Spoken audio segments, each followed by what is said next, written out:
So this question is a graph question. Looks like this is going to be a linear graph. I can tell that I have a y-intercept here at positive 4, which I like to pay attention to. Have an x-intercept here at 8. And, oh no, not an x-intercept. That's not true. That is not true. That is not the x-axis. Actually, we have two graphs here. So I have a graph here that is y equals 2. And then I have a graph here that is, let's see, what is this? This has a y-intercept of 4. And what's my slope? I go down 1 and then to the right 1, 2, 3, 4. So this graph has an equation of y equals negative 1/4 x plus 4. Okay? The question goes on to say, if a new graph of 3 linear equations is created, well, we have a graph of 2 linear equations. So it's saying if a new graph of 3 linear equations is created using the system of equations shown and the equation x plus 4y equals negative 16, well, let's just stop there and turn that into slope-intercept form.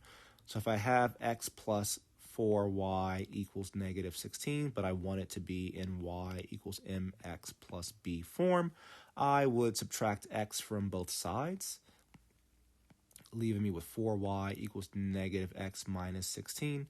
I then divide both sides by 4, leaving me with y equals negative 1/4 x minus 4, which means my graph would be here at the y-intercept negative 4, and my slope would actually be the same as this first one, negative 1/4. So I go down 1, right 1, 2, 3, 4, and I have a point there, and a line will look roughly like that.